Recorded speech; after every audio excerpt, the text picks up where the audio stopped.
안녕하세요. 참 살다 보니 별의별 일이 다 있는 것 같아서 용기를 내서 이렇게 사연을 적어보게 되었습니다.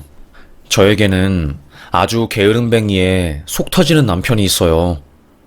맨날 민기적거리고 할 줄 아는 거라고는 술 마시는 것밖에 없는 미련 곰탱이 남편이었죠. 모든 여자들이 다 그러듯이 저도 남편과 연애할 때는 남편이 하늘에 있는 별을 다 따다 줄 것처럼 행동했어요. 정말 당신을 만난 게 내 인생 최고의 행운인 것 같아. 여보, 너무 사랑해.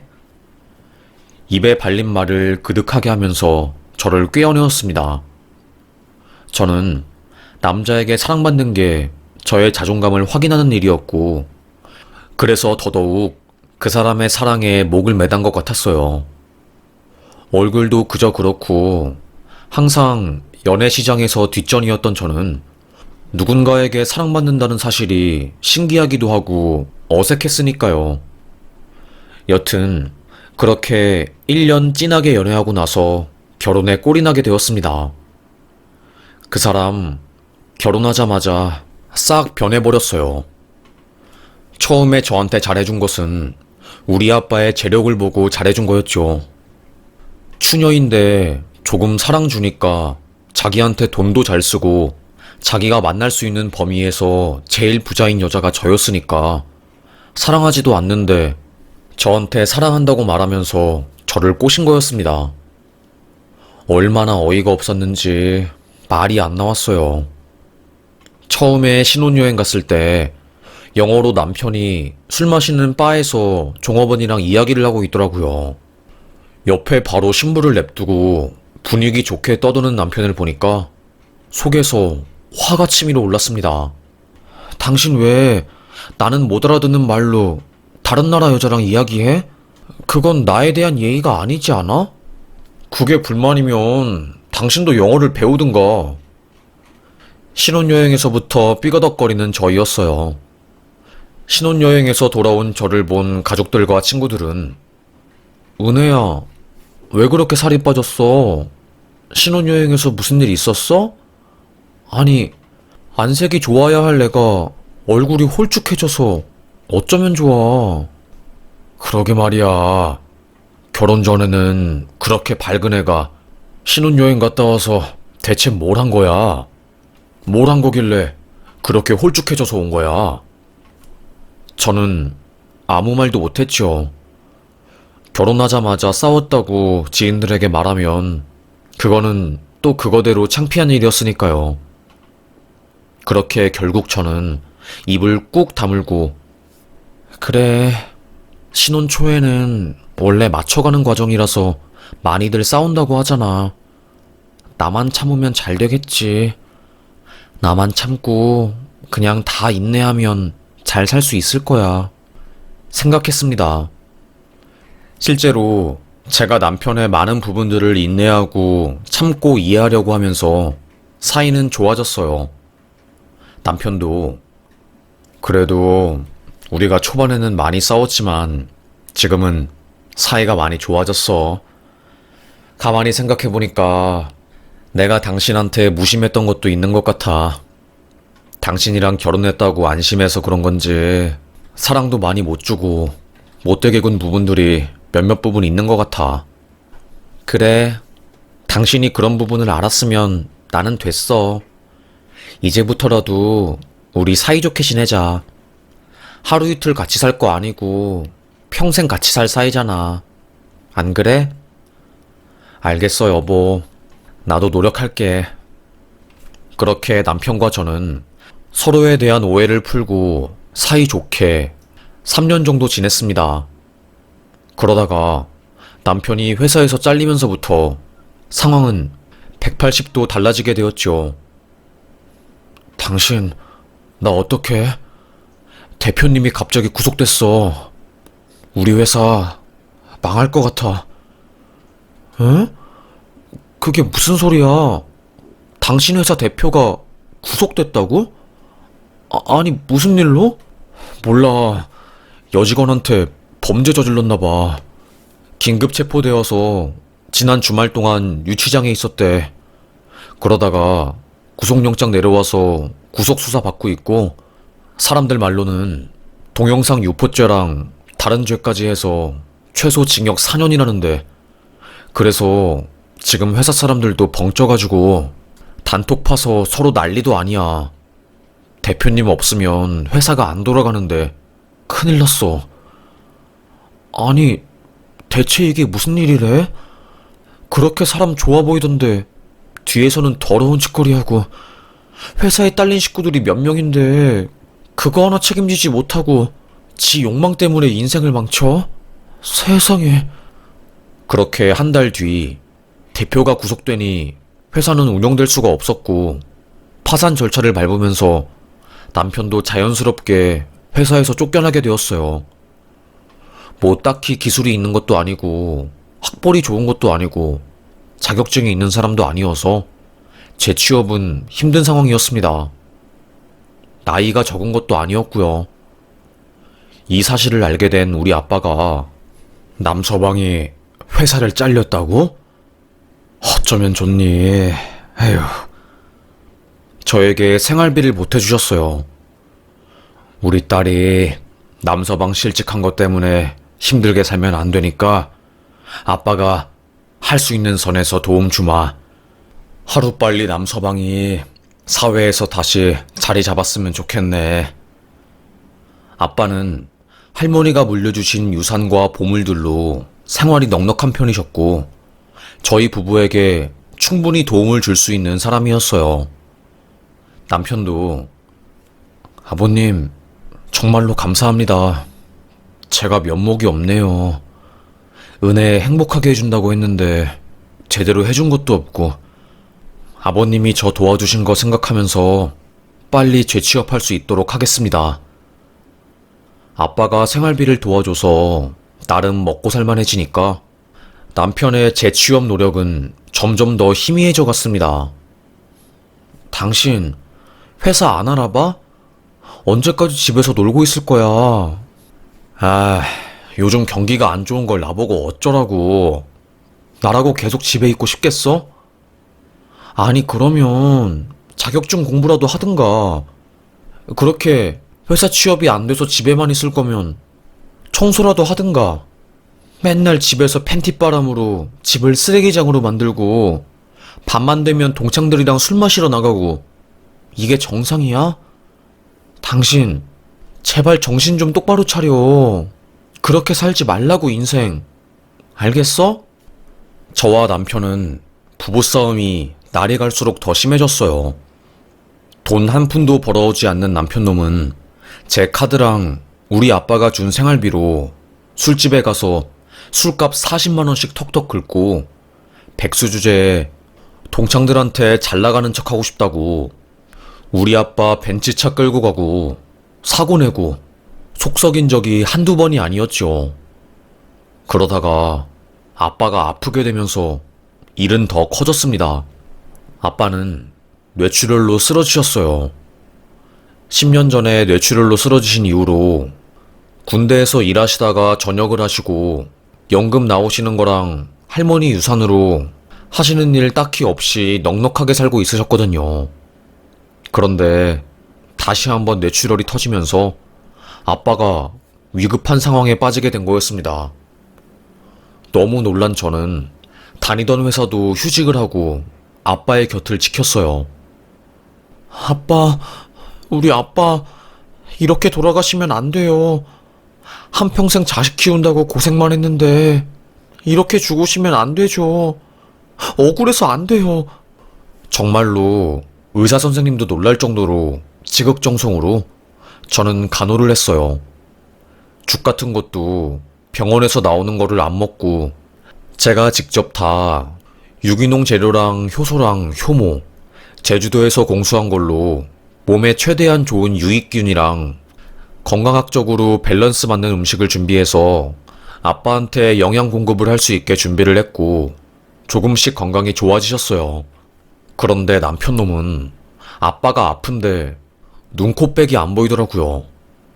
아빠 아프니까 아빠가 사는 집, 자동차 전부 자기 거가 된 것 마냥 보험 들고 아빠 외제차 2대를 굴리고 다녔고 저는 속이 터졌죠. 당신 뭐 하는 거야? 아빠가 쓰러졌는데 병원 한 번 안 와? 당신이 그러고도 사위야? 내가 미쳤지. 당신같이 무능하고 능력도 없고 성격도 안 좋은 사람을 남편으로 데리고 왔으니 속이 터진다 터져. 내가 어쩌자고 당신 같은 사람을 만난 거야? 남자로 태어나서 그렇게 찌질하게 살고 싶어? 아니 내가 뭘 어쨌다고. 아버님이 아프셔서 차가 그냥 놀고 있으니까 내가 그거 타고 다닌 거고, 요즘 병원에 사람들 병문안 많이 가면 그것도 실례라고 해서 몸살이고 있었던 건데, 엄마가 장인어른 아프시다고 해서 사골국도 푹 끓여가지고 준비하고 있다고 했어. 나도 다 생각이 있다고. 당신은 맨날 내가 뭐 하기 전에 나한테 소리를 치고 화를 내니까 내가 진짜로 짜증나서 뭘 못하겠어. 오히려 저에게 더 역정을 내는 남자였습니다. 저는 속으로 진짜 이 사람이랑 더는 못 살겠다.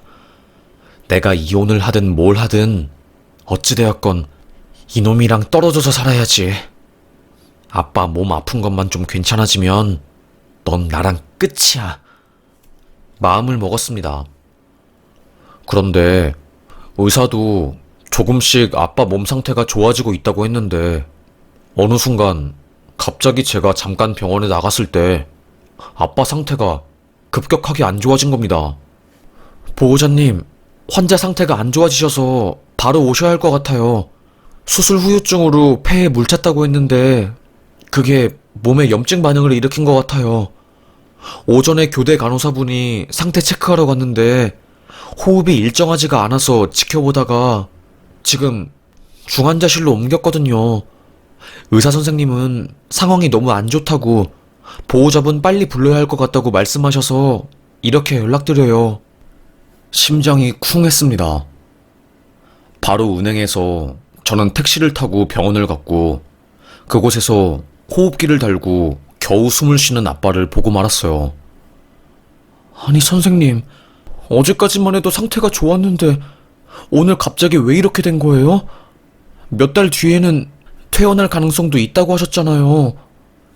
제가 처음에 환자분 수술할 때도 말씀드렸는데, 병원에서 사망하는 원인 중 가장 큰 게 폐혈증이랑 폐 관련 질환입니다.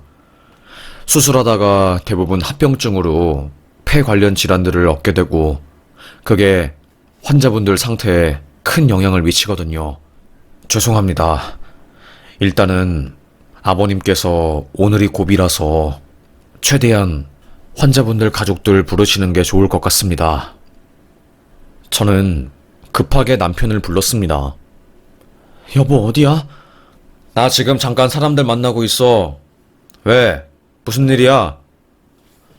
남편의 수화기 넘어서 들려오는 노래방 소리. 딱 봐도 여자 끼고 노는 듯해 보였습니다. 열불이 터졌지요. 지금 어디서 또 시시덕거리면서 놀고 있는 거야? 아빠 오늘이 고비래. 오늘 돌아가실 수도 있다고. 빨리 와. 영신병원 중환자실 앞에. 당장. 지금 시간 없으니까 빨리. 그렇게 남편과 저, 그리고 다른 가족들이 모여서 아빠의 곁을 지켰어요. 의사 선생님 말씀대로 아빠는 그날 밤을 넘기지 못하고 숨을 거두셨고, 상태가 좋아지다가 갑자기 이렇게 된 바람에 저는 크나큰 절망감을 느끼고 너무나도 슬픈 감정에 마음을 추스르지 못하고 쓰러졌습니다. 우리 아빠 불쌍해서 어떡해? 우리 아빠 아직 제대로 인생 즐기지도 못하고 평생 자식들만 바라보다가 돌아가셨는데, 나 3살 때 엄마 돌아가시고 나서 아빠 우리들 키운다고 엄청 고생만 했는데 이렇게 가버리는 게 어딨어? 세상이 어떻게 이렇게 불공평해? 이건 아니지. 이건 아니야. 하지만 떠난 사람은 돌아오지 않았습니다. 제 눈앞에 있는 현실은 장례식장 관계자들이랑 상의를 해서 발인이랑 입관, 수의, 그리고 아빠의 선산 위치를 정해야 했어요. 해야 할 것이 한두 개가 아니었습니다. 아빠가 돌아가신 것만으로도 정신이 없는데 그 와중에 아빠 묘자리도 알아봐야 했고 수위부터 시작해서 모든 게 너무 정신이 없었습니다. 그나마 아빠가 근무했던 군대에서 지원이 와서 다른 분들이 장례를 도와주시고 화환을 빠방하게 보내주셔서 아빠가 가시는 길이 외롭지 않으셨지요. 딸인 제가 장례식장을 지키고 물밀듯이 들어오는 조문객들을 맞이하느라 정신이 없었어요. 저는 남편에게 당신이 장인어른 묘자리 좀 알아봐. 최대한 양지 바른 곳으로. 햇빛 잘 들어오고 따뜻하고 관리 잘 될 수 있는 곳으로 찾아봐. 그렇게 남편은 빈소를 비우고 시모와 함께 아빠 묘자리를 알아보러 다녔어요. 그런데 이 사람이 밖에서 무슨 묘자리를 만들어 오는 것인지 발이 나기 전까지 계속 안 들어오는 겁니다. 아주 속이 터질 지경이었어요. 사람들이 신랑은 어디 갔고 자기 혼자서 빈소를 지키는 거야? 여자 혼자서 빈소 지키면 얼마나 힘든데 계속 혼자 있었던 거야? 아니에요. 남편은 잠깐 아버님 선산 알아보러 갔어요. 저에게 남편 어딨냐고 물어보는 조문객들에게 일일이 남편의 행방에 대해서 설명하느라 그것도 참 곤욕이었어요. 전화도 안 받고 슬슬 열이 오를 때 남편과 시모가 장례식장에 도착하게 되었습니다. 아니, 당신 어떻게 된 거야? 전화도 안 받고 지금 서류 사인할 거랑 이것저것 해서 얼마나 바빴는데 나 혼자 어떻게 빈소를 지키라고 이렇게 오랫동안 자리를 비운 거야. 아니, 선산이 한두 개도 아니고 최대한 좋은 자리 알아보느라 그랬지. 모란공원이라고 경기도 쪽에 자리 한 개 나온 게 있대. 그래서 거기로 예약했고 선수금 500만 원 내고 왔어. 발인 끝나고 안치한 다음에 묘 올리는 방식은 따로 거기 사무실 가서 정하면 된대. 나도 나름대로 열심히 알아보느라 그런 거야. 제발 좀. 남편이 그리 말하니 저는 할 말이 없었어요. 자기도 좋은 묘자리 알아보느라 시간이 걸렸고 핸드폰이 꺼져서 전화를 못 받았다고 하니까 할 말이 없었죠. 일단 급한 대로 빨리 손님들을 최대한 정중하게 모시는 게 우선이었기 때문에 장례가 끝날 때까지 정말로 최선을 다했던 것 같아요. 장례가 끝나고 아빠의 영정사진을 들고 아빠가 그동안 많이 갔던 장소를 한 번씩 들르는 의식이 있었어요. 망자가 이승을 떠나기 전에 집이나 직장 등에서 마지막 인사를 하고 간다는 그런 의미라고 하더라고요. 저도 처음 장례를 진행해 본 거라서 경황이 없었습니다. 아빠가 평소에 자주 가던 집 뒤에 있는 작은 언덕에 아빠 영정사진을 가지고 가서 마지막 인사를 했고 제일 마지막으로 아빠의 집에 들르게 되었어요. 그런데 우리 아빠는 군인 출신이라서 정리정돈을 매우 깔끔하게 하고 집안이 어지럽혀 있는 꼴을 못 보거든요. 아빠 영정사진을 들고 아빠의 집에 간 순간 깜짝 놀랐습니다. 집이 소위 개판이었어요. 도둑 든 집인가 싶을 정도로 장롱 안에 있는 물건들이 다 튀어나오고 억지로 정리하느라 옷가지들도 다 망가진 것을 알 수 있었죠. 물론 남이 보기에는 깨끗하게 잘 정돈된 집처럼 보일 수 있지만 군인 출신의 각을 제일 중요하게 여기시는 아빠의 관점에서 보았을 때는 아빠의 집은 아빠의 손길이 아닌 다른 누군가가 건든 흔적이 역력했습니다. 어찌되었건 저는 아빠의 영정사진을 들고 집에서 마지막 인사를 한 뒤 남편이 마련한 묘자리에 가서 아빠를 안치했어요. 그런데 막상 묘자리에 가보니 햇빛 좋은 양지 바른 곳은커녕 아빠가 안치될 곳 위에 버드나무가 있어서 땅에 보라색깔 열매가 가득 떨어지고 햇빛도 안 드는 곳이라 인기가 없고 아무도 원치 않는 그런 곳이었던 겁니다. 저는 화가 나서 당신 며칠 동안 연락도 안 되고 빈소 비워놓고서는 바쁜 척 하더니 결국 이딴 곳 알아본 거야? 장난해? 나랑 싸우자는 거지? 아니, 왜 그래? 이게 최선이었다고. 진짜라고. 우리 집에서 멀지 않은 곳에 갑자기 안치될 곳 알아보는 게 얼마나 힘든데. 이거 가지고 난리치는 거야, 대체 왜? 나도 노력할 만큼 하고 있다고. 저는 어이가 없었습니다. 거기 있는 사무실에 가서 아니, 버드나무 아래에 있는 땅을 주시면 어떻게 해요? 지금 장난하는 거예요? 거기에 묫자리 만들면 열매 떨어져서 아빠 묫자리가 보라색으로 물들 게 뻔한데. 아니, 남편분께서 제일 싼 곳으로 달라고 해서. 그래서 저희는 그 전에 버드나무 있는 것도 말씀 다 드렸어요. 원하시면 남쪽 방향으로 양지 드릴 수는 있죠. 가격이 비싸서 그렇지. 가격 상관없이 햇빛 드는 곳으로 주세요. 아니, 누가 자기 부모님을 음지, 그늘 가득한 곳에 모십니까, 상식적으로. 저는 화가 나서 소리를 빽 지르고 아빠 시신 안치되기 10분 전에 묫자리를 바꿔서 최종적으로 안치를 했어요. 발인까지 따라온 친구들은 너 괜찮아? 네 남편도 정말 너무하다. 어떻게 장인어른 마지막 가는 길인데 이렇게 성의 없이 알아보니? 아무리 갑작스러운 죽음이라고 해도 그렇지. 이건 아니지. 어쩌면 좋아. 다들 저의 처지를 안타깝게 여겼습니다. 그렇게 아빠의 마지막 길을 배웅한 저는 남편과 싸늘한 분위기 속에서 말 한마디 안 섞고 집에 도착했어요.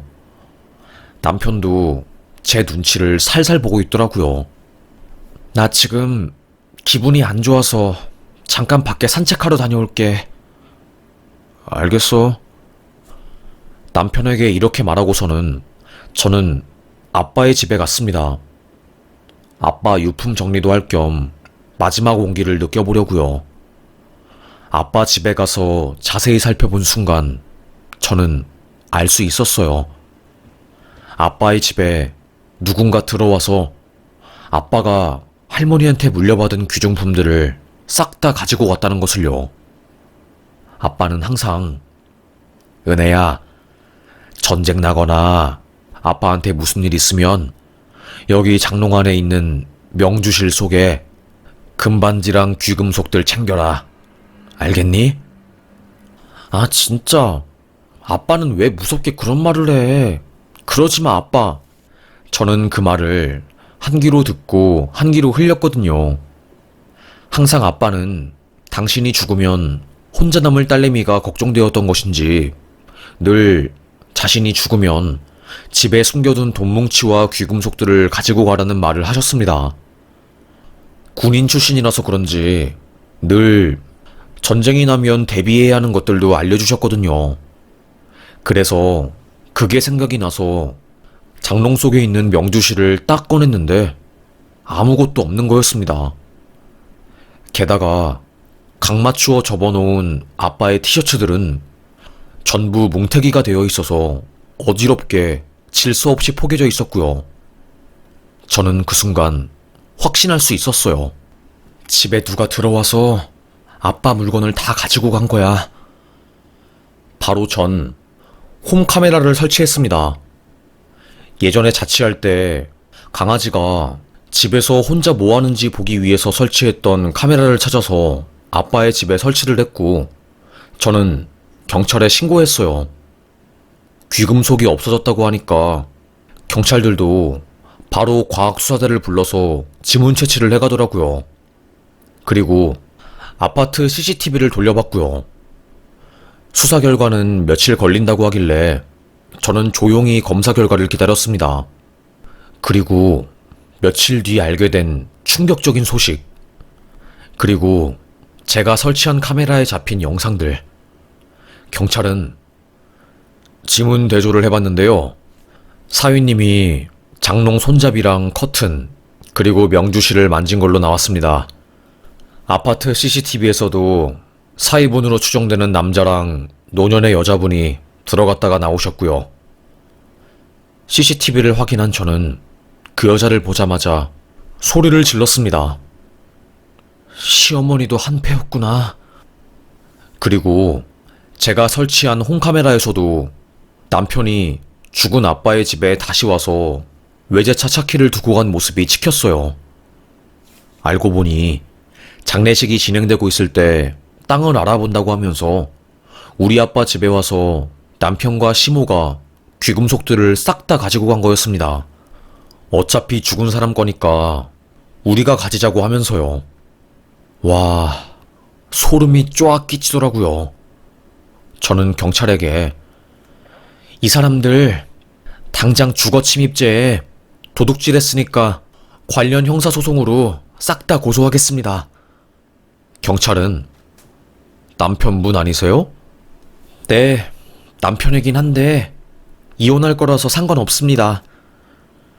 경찰은 깜짝 놀랐지만 저의 강한 의지를 보고 알겠다고 고소장 쓰시고 접수하라고 조언을 해주었어요. 저는 로스쿨 6기 출신 변호사인 제 친구에게 전화를 걸어서 도움을 요청했고, 고소장은 최대한 간결하게 쓰라는 친구의 조언에 따라 알겠다고 고맙다고 말을 한 뒤 고소장을 썼습니다. 물론 이혼소장도 함께 썼지요. 고소장이 날아가서 경찰 출석 조사를 받으러 오라는 전화를 받은 남편은 당신 미쳤어? 어떻게 나를 고소할 수 있어? 당신 정말로 정신 나간 거야? 미친 거냐고. 우리 엄마도 고소하면 어쩌자는 거야? 내가 장인어른 집에 좀 갈 수도 있지. 끝까지 뻔뻔하게 거짓말이네. 당신 우리 아빠 집에 가서 단순히 차키만 가지고 나온 게 아니라 아빠 귀금속들 다 가지고 나왔잖아. 당신 지문 나오고 과학수사대가 싹 다 와서 조사한 것도 있어. 적당히 핑계대고 법정에서 보자. 그리고 저는 이혼소장도 함께 날렸습니다. 바로 저와 남편이 사는 집에 들어가서 용달차를 불러서 남편의 짐을 싹 다 뺐어요. 아저씨, 이거 잘 좀 날라주세요. 부탁드릴게요. 용달차를 통해서 저는 남편의 짐을 전부 다 시댁에 보내버렸습니다. 경찰 출석 조사를 받은 시모도 놀라서 이게 어떻게 된 일이니? 응? 어머니, 몰라서 물으세요? 기생충처럼 우리 아빠 등에 쪽 달라붙어가지고 죽은 사람한테 끝까지 뜯어먹을 거 있나 없나 살피다가 결국에 이렇게 되신 거예요. 아시겠죠? 법적으로 해결할 거고 앞으로 저 아드님이랑 이혼할 거니까 그렇게 하세요. 아이고, 내가 미친다 미쳐. 며느리 한 명 잘못 들여가지고 죄도 없는데 경찰에 불려가게 생겼네. 아이고, 독한 년. 독하디 독한 년. 어떻게 이렇게 독할 수가 있어? 독한 년. 어머님은 부글부글 화를 내면서 저에게 소리를 질렀습니다. 독한 년이라고요? 지금 저한테 욕하신 거예요? 그리고 증거가 다 있으니까 경찰도 어머님을 소환해서 조사를 하는 거예요. 이런 식으로 발뺌하시고 죄 없다고 하면 판사님이 괘씸해서 괘씸죄로 형량 높게 때릴 수 있으니까 그렇게 하시고 행동 똑바로 하세요. 끝까지 우리 아빠에 대한 예의는 없이 죽은 아빠 집에 가서 집털이나 한 모자 주제에 주제 파악하고 사세요. 저는 시댁에 막말을 퍼붓고 전화를 탁 끊었습니다. 시댁은 난리를 치면서 저에게 소리를 지르려고 했지만 끊긴 전화 때문에 더 이상 저에게 소리를 지르지 못하더라고요. 저는 순간 패닉이 되었지만 제가 정신 못 차리면 남편이랑 시모한테 복수하지 못하고 우리 아빠만 억울하게 귀금속 털리게 된다고 생각하고 정신 똑바로 차리고 경찰 조사에 임했습니다. 제가 설치한 홈카메라도 물론 증거품으로 제시를 했어요. 형사는 무슨 아유 악질 중에 악질이네. 아주 미쳤어 정말로. 장인 장례 중에 집에 들어가서 물건 털고 아유. 형사도 혀를 내두를 정도였습니다. 저는 속상한 마음에 경찰서에서 왈칵 눈물을 쏟고 말았어요. 돌아가신 아빠에게 불효를 저지른 것 같아서요. 영장이 내려와서 경찰이 시댁집을 압수수색했고 거기서 우리 아빠의 귀금속과 할머니가 물려주신 귀한 보물들 몇 점이 나왔어요. 그거 가격만 전부 2억 8천만 원이었습니다. 금도 엄청 많았거든요. 다행히 시중에 유통된 것은 없고 안전하게 저의 품에 들어오게 되었어요. 저는 그걸 따로 금고보관소에 맡겨서 보관을 했고요. 혐의가 인정이 되어서 남편과 시모는 재판에 넘어가게 되었어요. 기소되어서 재판에 넘겨졌어요. 판사님은 주거 침입죄, 절도, 그리고 야간이라는 특수성이 결합되어 실체적 경합으로 두 죄를 합쳐서 처벌하겠습니다. 계획적으로 진행되고 증거가 나와서 반성은커녕 오히려 발뺌하고 인정하지 않는 점을 참작하여 실형을 선고합니다. 남편이랑 시모도 깜짝 놀랐어요. 아니, 집행유예가 아니라고요? 변호사님, 이거는 집행유예가 가능하다고 했잖아요.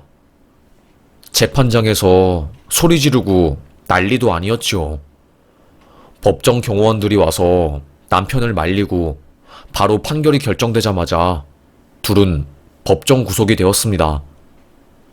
나중에 검사한테 들어보니까 야간이라는 특수 상황도 있고 그냥 절도가 아니라서 특수절도에다가 반성하지 않고 합의도 하지 않는 점이 참작이 되어서 초범이라도 실형이 내려진 것 같다고 하더라고요. 솔직히 저도 워낙에 대한민국 법이 물법이다 보니까 구속은 바라지도 않았는데 집행유예 없는 실형이 내려지니까 너무 기쁘더라고요.